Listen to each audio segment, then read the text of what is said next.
Question number 7, 7वां प्रश्न आज हम लोग हल करेंगे। ठीक है, ये प्रश्न कह रहा है कि दो वृत्त हैं। कितने वृत्त हैं इसमें? दो वृत्त हैं और दोनों वृत्त संकेंद्रीय हैं। संकेंद्रीय का मतलब कि उन दोनों के केंद्र एक समान है, एक ही केंद्र दोनों का केंद्र है। ठीक है, और त्रिज्याएं दिया है 5 सेंटीमीटर एक वृत्त की त्रिज्या है और एक वृत्त की त्रिज्या 3 सेंटीमीटर है।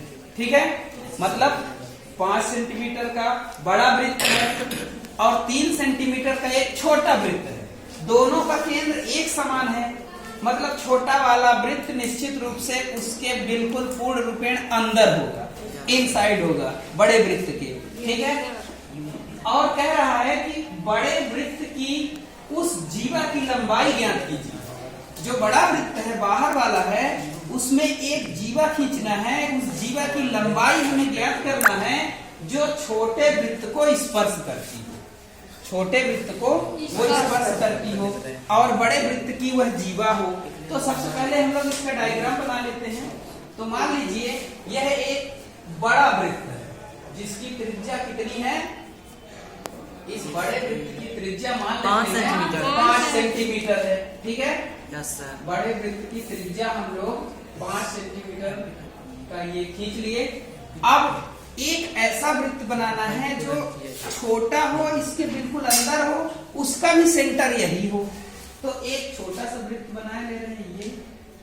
ठीक, ये लीजिए, इसका भी केंद्र यही है। संकेंद्रीय ये शब्द जो लिखा है ना, संकेंद्रीय मतलब इस बड़े वृत्त का भी सेंटर यही है और छोटे वृत्त का भी सेंटर यही है, दोनों का सेंटर वही हो गया। अब कह रहा बड़े वृत्त में एक जीवा खींचिए। ये बड़ा वृत्त है, इसमें एक जीवा खींचना है। जीवाएं तो अनंत होती हैं किसी वृत्त में, लेकिन ऐसी जीवा खींचना है जो इस छोटे वृत्त को स्पर्श करे, टच करे। तो ऐसा खींच देते हैं ये। ठीक, छोटे वृत्त को स्पर्श कर रही है ये जीवा, है ना। अब इस जीवा का नाम दिए दे रहे हैं ए बी। मान लीजिए इस जीवा का नाम क्या है? A B. अब हमें इसी जीवा की लंबाई ज्ञात करना है। ठीक, तो यहाँ ये केंद्र है, केंद्र से इस स्पर्श बिंदु पर एक लंब खींच लीजिए। ये जहाँ जीवा स्पर्श कर रही है वहां से केंद्र को मिला देंगे। तो स्पष्ट है कि ये स्पर्श रेखा पर त्रिज्या लंब होती है, पता है। तो ये कोण कितने डिग्री का हो गया? 90 डिग्री का हो गया। और यहां से इसको मिला दीजिए, ये केंद्र को O लिख दें। तो ओ ए क्या है? ओ ए क्या है? कर्ण है, बिल्कुल एक समकोण त्रिभुज का कर्ण है। और ओ ए की लंबाई कितनी है? कौन बताएगा? OA की लंबाई बताइए कितनी है? 5 सेंटीमीटर। 5 कैसे आप जाने? 5 सवाल लिखा है कि त्रिज्या 5 सेंटीमीटर। यस, बड़े वृत्त की त्रिज्या कितनी है? 5 सेंटीमीटर है। तो यहाँ हम लोग लिख देते हैं कि माना जीवा की लंबाई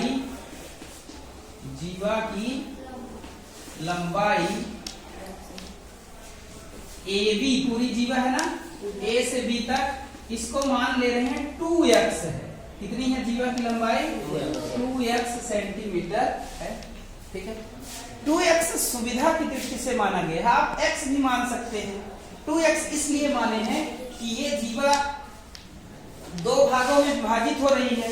ठीक है ना, वृत्त के केंद्र से ये जीवा पर जो लंब डाला गया है तो जीवा को समद्विभाजित करेगा।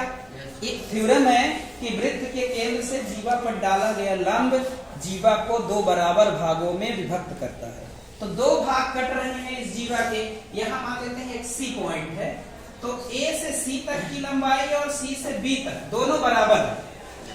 दोनों क्या है? बराबर है। तो 2x हम इसलिए माने हैं कि x इधर करते x इधर करते। अगर हम यहाँ x मानते तो फिर x का आधा करना पड़ता, x/2 और आपको कैलकुलेशन में कठिन लगता। ठीक है, इसलिए हम लोग x इसको मान लिए और इसको x मान लिए। ठीक है, तो देखिए a बराबर 2x आ गई। तो तथा केंद्र क्या है?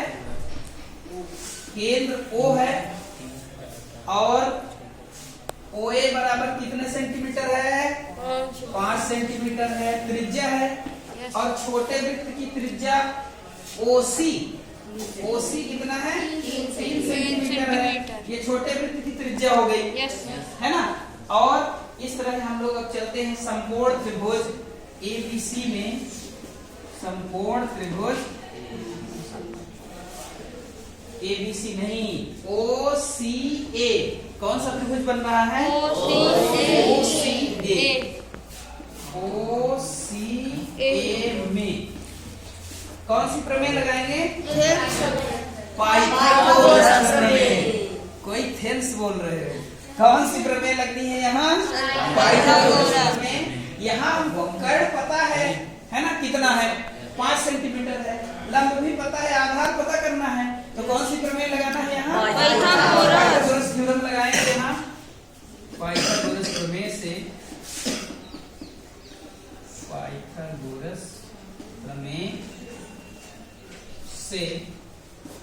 पाइथागोरस प्रमेय से हम लोग इसका पूरा लिखेंगे। पहले OA कर्ण कौन सी लाइन हुई? AO है ना। ये जिसको आप OA लिखे हो, ये कर्ण हो गई OA। तो कर्ण का स्क्वायर पहले लिख देंगे, बराबर लंब OC है ना। OC स्क्वायर प्लस आधार कौन सी लाइन है? AC आधार है AC स्क्वायर। तीनों को लिख दिए। कर्ण स्क्वायर इज इक्वल टू लंब स्क्वायर प्लस आधार स्क्वायर, मतलब हाइपोटेनस का स्क्वायर, परपेंडिकुलर का स्क्वायर और बेस का स्क्वायर हम लोग लिख दिए। अब देखिए OA कितना है? OA 5 centimetre. यहाँ लिख दीजिए 5 का स्क्वायर। OC कितना है? 3 सेंटीमीटर। तो 3 का स्क्वायर प्लस AC कितना है? X है। AC X लोग माने हैं ना? Yes sir. 2x माने हैं। तो जब AB 2x है तो यहाँ AC बराबर BC दोनों बराबर हैं, और कितना कितना हो जाएगा? X हो जाएगा। दोनों आधा आधा है। केंद्र से जीवा पर जो लंब खींचा गया, तो जीवा को 2 बराबर भागों में बांट रहा है, तो यहाँ लिख देंगे हम x स्क्वायर। ठीक है। अब देखिए ये 5 का स्क्वायर कितना हो गया? 25। और 3 का स्क्वायर 9 और प्लस x स्क्वायर। ठीक है। इस तरह से 25 माइनस 9 पक्षांतर कर दीजिए, आगे लिख रहे हैं इसको। ये है 25 माइनस 9 बराबर x स्क्वायर। ये जो 9 है राइट हैंड साइड में, इसको लेफ्ट हैंड साइड में ले जाइए, तो क्या हो जाएगा? माइनस। पक्षांतरण में चिन्ह बदल जाएगा, तो कितना आ जाएगा? 16 आ जाएगा। 25 में 9 को माइनस करेंगे तो कितना आएगा? 16 आ जाएगा। और ये वैल्यू आ गई किसकी? x स्क्वायर की वैल्यू आ गई, है ना। चलो x स्क्वायर की वैल्यू आ गई। अब देखिए यहाँ से आप x अगर निकालेंगे तो कितना आ जाएगा? √16 और x लिख देंगे 4। 16 का स्क्वायर रूट कितना होगा? 4 होगा। 4 चौक 16, 4 जा 16। इस तरह से x कितना आ गया? 4 सेंटीमीटर। अब अपने को तो पूरी जीवा की लंबाई निकालना है ना, ये भी, तो वो 2x है, मतलब इसका डबल कर दें। उसको समीकरण में नाम दे सकते हैं? कुछ नहीं, समीकरण देने की जरूरत ही नहीं है, क्योंकि अब कहीं दूसरी जगह आपको रखना नहीं है। लिख दीजिए अतः जीवा AB बराबर 2x दिया है ना, तो 2 × 4 कितना हो गया? 8 सेंटीमीटर। जीवा कितनी आ गई? 8 सेंटीमीटर। यहाँ लिख देंगे जीवा की लंबाई कितनी आ गई? 8 सेंटीमीटर। जीवा की लंबाई बराबर 8 सेंटीमीटर। ठीक है, ये आंसर आ गया। ठीक है, आंसर आ गया। कोई दिक्कत? बहुत ही सरल था ये प्रश्न। इसमें सिर्फ पाइथागोरस प्रमेय तो लगाना है, और एक कॉन्सेप्ट है कि केंद्र से जीवा पर डाला गया लंब जीवा को 2 बराबर भागों में विभाजित